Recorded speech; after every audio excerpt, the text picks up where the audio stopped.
Welcome to another C's Life DIY build. Today's video, you're going to see the 10 by 10 covered deck that I built on the rear of my house. I'm going to give you a quick highlight of some of the features, and then if you stick around, you can actually watch the full video step by step. So I'm going to take you in, and this is what we got. So away from the house, we have two 6x6 12-foot posts dug into the ground about 3 feet with a lot of quickcrete, now turned into cement. On the house side, I have hung ledger boards on both the bottom of the foundation and on the eave by the roof.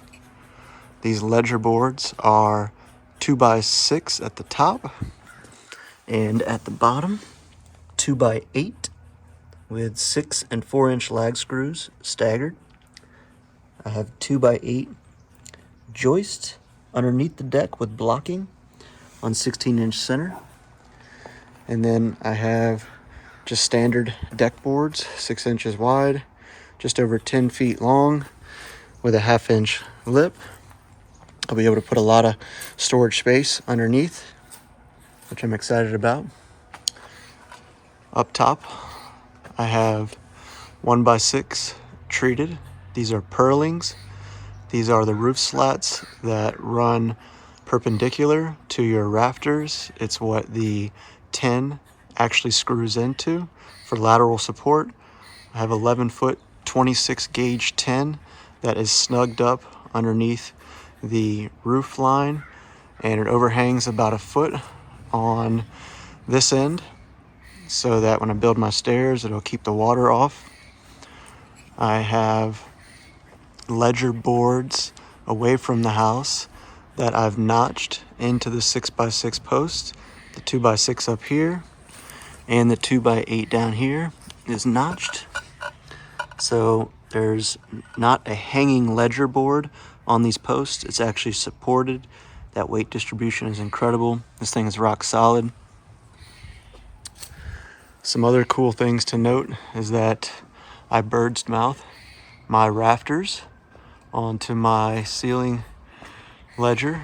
I used hurricane ties for the rafters. I cut 50-degree angle cuts at the end so it didn't have that square look.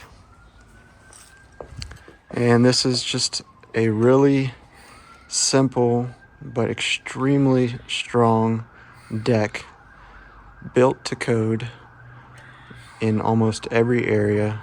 I did some research, but I really wanted to show you the final product, so as you watch the video, you'll get a feel of how simple it is once you have the design and the plan in mind. This project costed me just under $1,000. I did it in about 4 days by myself. You'll see all the tips and tricks I used along the way, and I do believe with basic hand tools that you can do the same thing out there. A circular saw, screw gun, and of course all the materials that you need from a Home Depot or Lowe's or any store like that near you. So be encouraged that you can build this yourself. All it takes is time and a little bit of money, but I kept it as simple as I could. So hope that this inspires you to go and do something of your own. If you enjoy stuff like this, and if you like this build, give me a like, leave a comment. I'll make sure to respond. Hope you enjoy. Hey, welcome to another C's Life DIY project. Today I'm going to be building a 10 by 10 covered back deck at my home here. Previously I had some old rotten stairs, and I've gone ahead and demolished those. What I'm actually going to be doing with this deck is I'm going to be tying into the house on the house side with a ledger board, which I'll show you. But I do have 2 posts that are going to be on the opposite side, which the frame is going to be connected to. So I'm going to start with that, and then I'll take you through some more steps.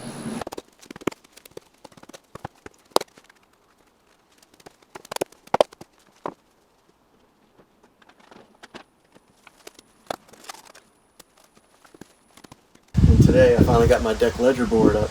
As you can see, I went ahead and got flashing installed I went a little bit overkill with these 4-inch lag screws. You're supposed to do them in a stagger pattern, and I just kind of went wild, but more the merrier. And so let me take you in and kind of show you what I got so far. As you can see, flashing installed. I'm going to be putting some new hardy board to replace some of that old house siding, which cement hardy board lasts a lot longer. Got all my lag screws in. I got my ledger board leveled.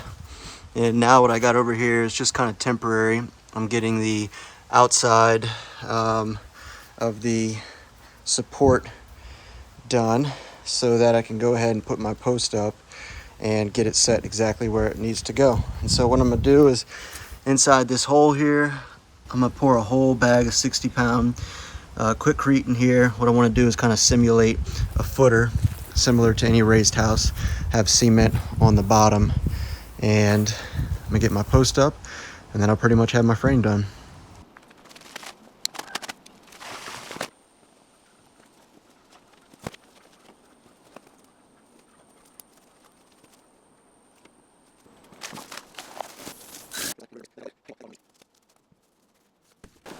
All right, so as a helpful tip, before you put any of the cement in the post holes, what I'm gonna do is I'm gonna get my frame situated just right. I wanna make sure it's plumb.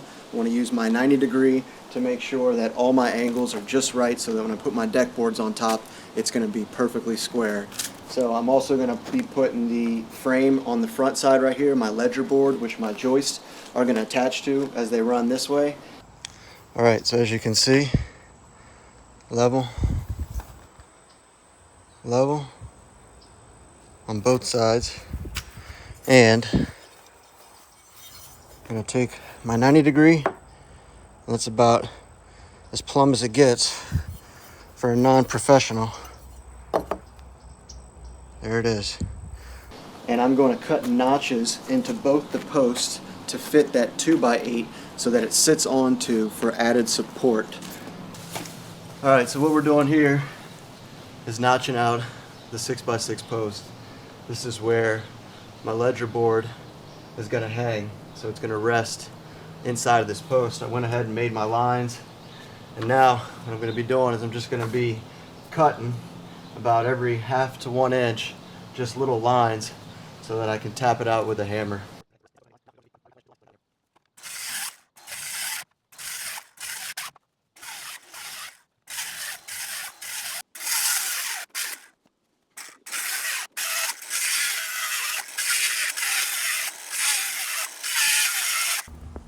So here's my cuts, my hanger notch outs.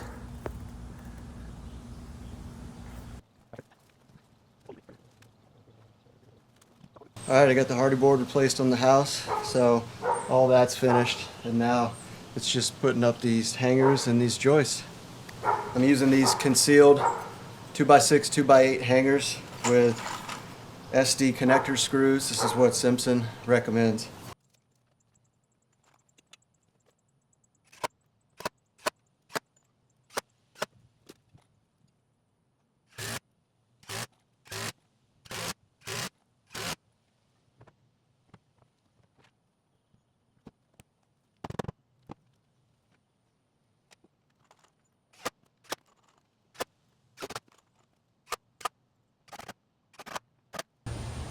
All right, so big update. I've got the joists and the foundation of the deck ready. I've got blocks in the middle, staggered. As you've seen all along the way, I've been very meticulous in how I've built this, making sure that I had flashing next to the house, and the rim ledger right here is notched into the post. So it is ready for deck boards. Here we go.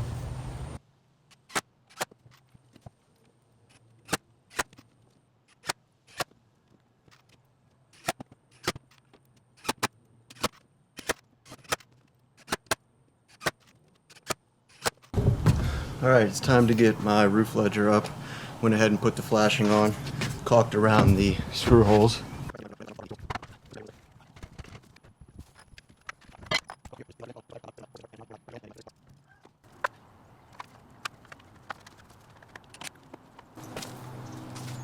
So if you haven't already guessed, I'm cutting out a notch for my roof ledger to sit into so that it hangs and gets the weight supported.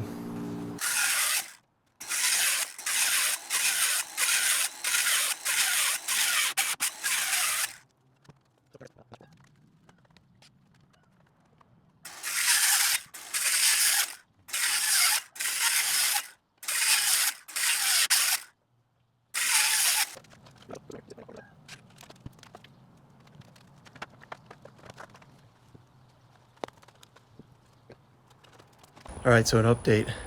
I got my post notched up top on both sides. So for my joist for the roof, what I'm gonna be doing is I'm actually gonna bird's mouth the ends to sit on top, and that'll give me a little more ceiling height. All right, so my rafters are gonna have a bird's mouth that sits over the ledger. So I already made some markings. I'm gonna go ahead and cut it out. And for this, I'm just using my circular saw to start the cut, and then I got my jigsaw for the fine edge.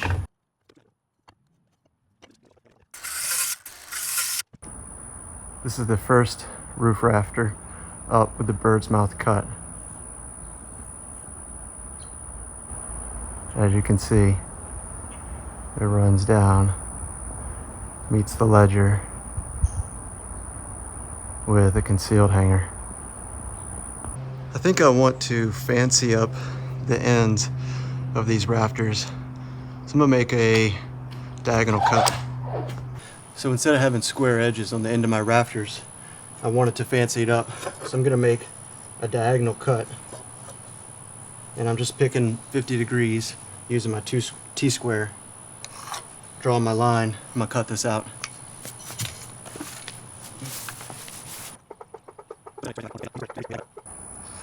And that's how it looks with the diagonal cut. Much cleaner than just a square edge. So this flashing that I put on top of the ledger, having to actually take my hammer and beat down the end so that folds over.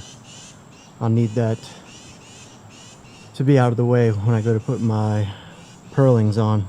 All right, it's been a long day, but I'm finally putting up my last two rafters.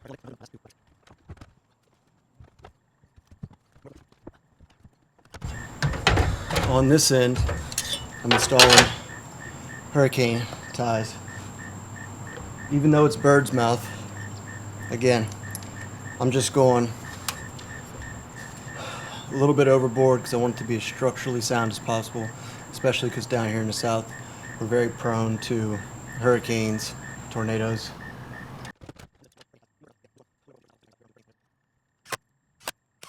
Well, it's end of day 3 or day 4. I'm not even sure what day it is anymore. It's been a lot of work, but I finished the deck and I've got all the support for the roof ready. Picking up the tin tomorrow and I'll get this project finished out. Thanks for watching so far. It's been a lot of fun and a lot of hard work. Hey, so welcome back. The process that I'm starting right now is attaching the purlings, which are the roof slats, to the top of my rafters. And this is what the metal tin is going to actually screw into. This provides extra strength laterally on top of your roof, as well as it gives a bigger surface area for those roof screws to bite into. Also, your roof tin may not always fall exactly on a rafter depending on how wide you go. And in my case, 2-foot centers on the rafters. So very often my tin is gonna fall in the middle. So having these extra supports really helps. All right, here's one final look before the tin roof goes on. This is my purlings finally attached to the rafters, 2-foot centers, 10 inches overhang on each side.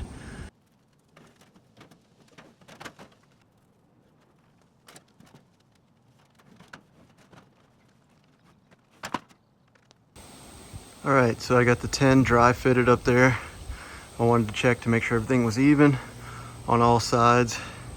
The side of the tin that's on the roof line is snug right underneath the eave. And my line out here looks good. So it's just a matter of getting up on top and zipping in those roofing screws.